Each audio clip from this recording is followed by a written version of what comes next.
नमस्कार दोस्तों, मैं एचएम शर्मा। आज की इस क्लास में हम बात करेंगे दिल्ली पुलिस के बारे में।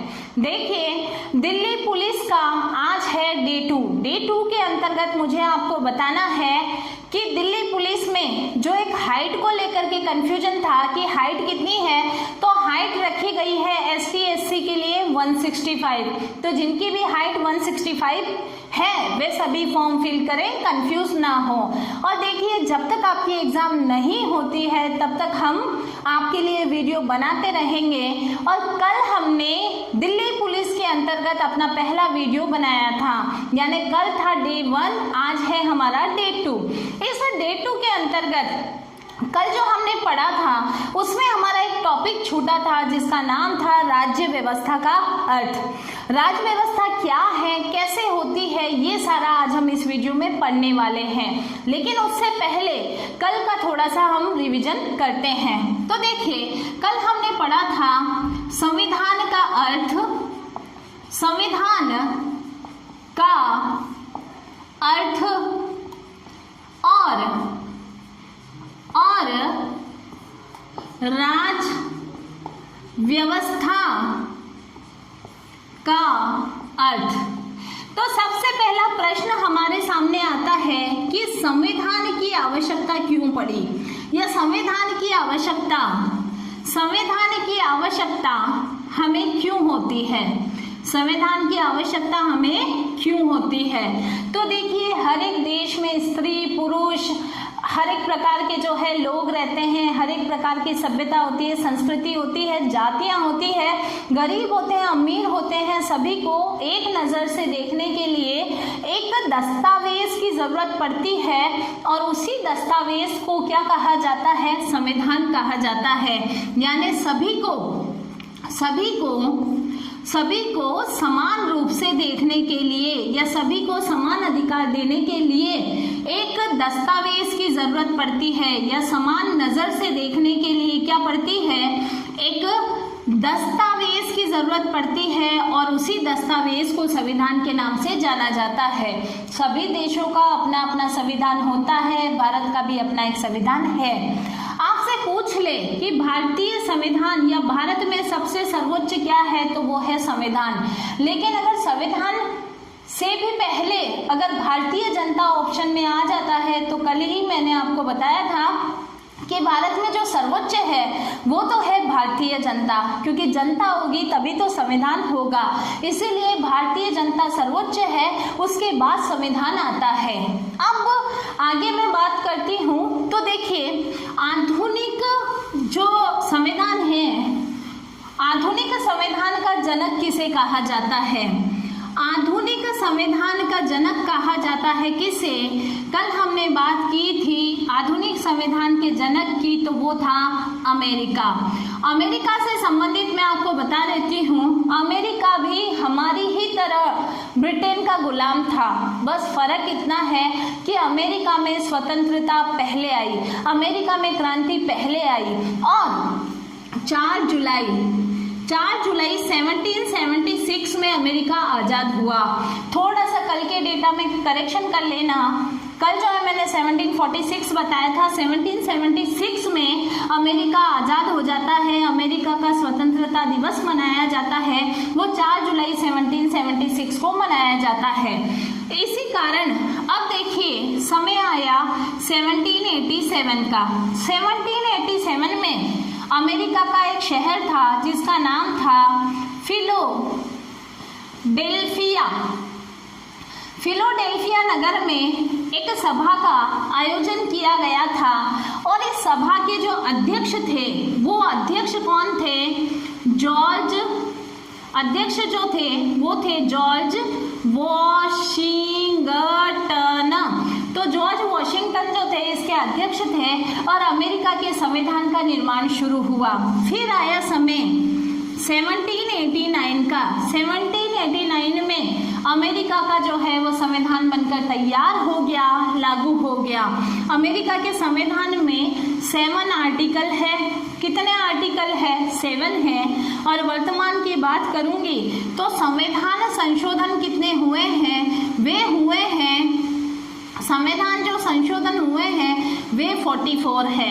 इसका मतलब है कि आधुनिक संविधान का जनक अमेरिका है। सबसे छोटा संविधान किसका है? तो सबसे छोटा संविधान भी अमेरिका का है। और देखिए संविधान में संशोधन भी कितने हुए हैं? मात्र 44 हुए हैं। इसका मतलब सबसे कठोर संविधान भी किसका है? अमेरिका का है। ये हमने कल पढ़ा था कि अमेरिका का संविधान सबसे छोटा, सबसे कठोर है और जॉर्ज वॉशिंगटन की अध्यक्षता में इसकी मीटिंग हुई थी और ये संविधान लागू हुआ था।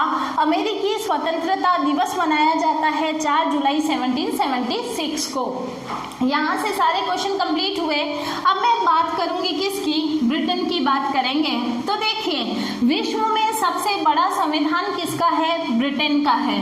विश्व का सबसे बड़ा संविधान किसका है? ब्रिटेन का है। लेकिन ब्रिटेन के संविधान का कुछ ही अंश लिखा गया है, बाकी पूरा का पूरा जो है वो अलिखित संविधान है। कैसा है? अलिखित संविधान है। और ब्रिटेन में राजतंत्र भी है और संविधान भी है, इसीलिए ब्रिटेन का संविधान कैसा है? राजतंत्रात्मक संविधान है, या यूं कहूं कि सरकार कैसी है? राजतंत्रात्मक सरकार है, संविधान है। यह संविधान किस प्रकार का है? तो राजतंत्रात्मक है। दोनों यानी राजतंत्र और संविधान दोनों मिलकर कार्य करते हैं। उसके बाद जो मैंने बात की थी वो ये है कि देखिए एशिया महाद्वीप की अगर मैं बात करती हूँ, भारत किस में आता है? एशिया महाद्वीप में आता है। और एशिया महाद्वीप में सबसे पहले संविधान का निर्माण किया था जापान ने। कब किया था? 1860 में किया था। आपको ध्यान में रखना है 1860 में जापान ने अपने संविधान का निर्माण किया था। और भारत में जो संविधान निर्माण हुआ है तो वो किसके द्वारा हुआ है? तो भारतीय संविधान का जनक कहा जाता है B.R. अम्बेडकर को कहा जाता है। कल ही मैंने आपको बताया था। और संविधान के निर्माण में 2 वर्ष 11 महीने और 18 दिन का समय लगा है। 64 लाख रुपए का खर्चा हुआ है, ये भी आपको ध्यान में रखना है संविधान के निर्माण में। इसके अलावा यदि और बात करते हैं तो संविधान जब भी बनाया जाता है, जिस भूखंड या जिस देश के लिए बनाया जाता है वो उसी पर लागू होता है, किसी अन्य भूखंड पर लागू नहीं होगा। तो ये हमारा टॉपिक कंप्लीट हो गया है, संविधान का अर्थ, और मैंने आपको करा दिया है रिवीजन। अब हम करेंगे राज्य व्यवस्था का अर्थ। हाँ, मैंने आपको अरस्तु के बारे में भी बताया था कल कि अरस्तु ने जो है, अरस्तु को संविधान का जनक कहा जाता है। अरस्तु ने 158 संविधानों का अध्ययन किया था और उसके बाद अपने विचारों का प्रतिपादन किया था। इसीलिए तुलनात्मक राजनीति का जनक, नीति शास्त्र का जनक, इसके अलावा जो है जीव विज्ञान का जनक भी माना जाता है अरस्तु को। अब मैं बात करूंगी राज व्यवस्था के बारे में। तो देखिए यहाँ पर भी अरस्तु ने अपने विचारों का प्रतिपादन किया है। तो राज व्यवस्था से संबंधित जो विचार दिए हैं वो अरस्तु के द्वारा ही दिए गए हैं। अरस्तु ने कहा है, अरस्तु ने क्या कहा है? अपने विचारों का प्रतिपादन किया है। अरस्तु के गुरु का क्या नाम था? प्लूटो था। अरस्तु ने यहाँ पर भी राज्य व्यवस्था से संबंधित अपने विचारों का क्या किया है? प्रतिपादन किया है। और अरस्तु का कहना है कि जहां पर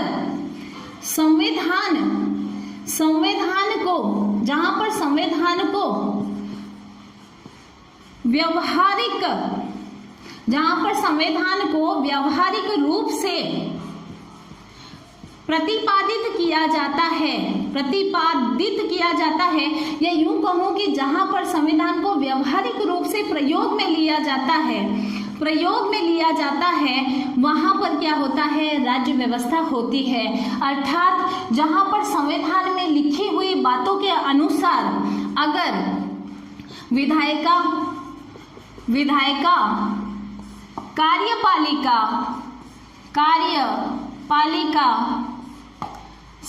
कार्यपालिका के अलावा जो है वो है न्यायपालिका। इसके बाद यदि मैं बात करूंगी, विधायिका है, कार्यपालिका है, प्रशासन है, प्रशासन व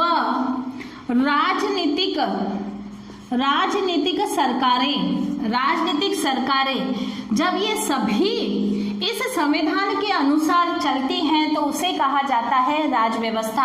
क्योंकि राज व्यवस्था के अनुसार जो संविधान में लिखी हुई बातें हैं, जो संविधान में लिखे हुए अनुच्छेद हैं, इन सभी का पालन कौन करता है? विधायिका करती है, कार्यपालिका करती है, व्यवस्थापिका करती है, प्रशासन उसी के अनुसार चलता है और सरकारें भी उसी के अनुसार गठित होती है। और या फिर मैं ये कह सकती हूँ कि सभी प्रकार से व्यवस्थापिका, कार्यपालिका, न्यायपालिका, प्रशासन और राजनीतिक सरकारें हैं, जब ये अपना संचालन करती है और इनके संचालन का जो मूल्यांकन होता है, क्या होता है? मूल्यांकन होता है इनके संचालन का, उसे ही कहा जाता है राज व्यवस्था। तो यह आपको ध्यान में रखना है कि संविधान और राज व्यवस्था दोनों ही एक दूसरे की क्या हैं? पूरक हैं। या यूं कह सकती हूं, एक सिक्के के दो पहलू किसे कहा जाता है? तो संविधान और राज व्यवस्था को कहा जाता है। अब हम आगे पढ़ेंगे संविधान कितने प्रकार के होते हैं। देखिए, संविधान भी 8 प्रकार के होते हैं। संविधानों के प्रकारों के बारे में हम पढ़ेंगे। तो संविधान कितने प्रकार के होते हैं? संविधान के प्रकार, तो देखिए संविधान कितने प्रकार के होते हैं। सबसे पहले हम बात करेंगे विषय वस्तु के आधार पर। विषय वस्तु के आधार पर 2 प्रकार के होते हैं। एक जो होता है वो होता है लिखित संविधान। देखिए, विषय वस्तु कहूँ चाहे राजनीति के आधार पर कहूँ, एक लिखित संविधान होता है, एक अलिखित संविधान होता है। एक लिखित संविधान है, एक अलिखित संविधान होता है। ये हो गया लिखित संविधान, ये हो गया अलिखित संविधान। ये आपको ध्यान में रखना है। तो ये तो हो गया पहला। अब मैं बात करूंगी दूसरा जो संविधान होता है। देखिए, ये विषय वस्तु लिखित और अलिखित के आधार पर है। और अगर मैं दूसरे की बात करती हूँ तो एक होता है उत्पत्ति के आधार पर। देखिए, उत्पत्ति के आधार पर भी 2 है। अब उत्पत्ति है तो एक होता है विकसित संविधान और एक होता है निर्मित संविधान। विकसित संविधान और निर्मित संविधान, ये विकसित है और ये निर्मित संविधान है। ये आपको ध्यान में रखना है। उसके बाद हम बात करेंगे तीसरे नंबर पर, जो आता है संघ के आधार पर। देखिए, संघ के आधार पर भी 2 है। एक होता है एकात्मक संविधान, यानी संघ के आधार पर एक होता है एकात्मक संविधान और दूसरा जो होता है उसे कहा जाता है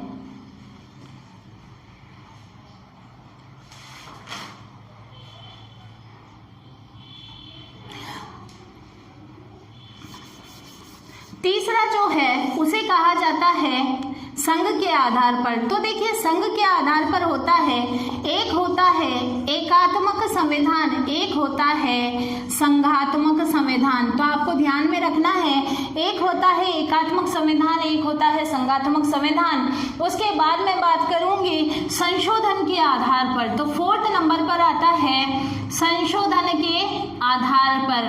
तो संशोधन के आधार पर भी संविधान 2 प्रकार का होता है। एक होता है कठोर संविधान और एक होता है लचीला संविधान। तो आपको ध्यान में रखना है, कठोर संविधान और एक होता है लचीला संविधान।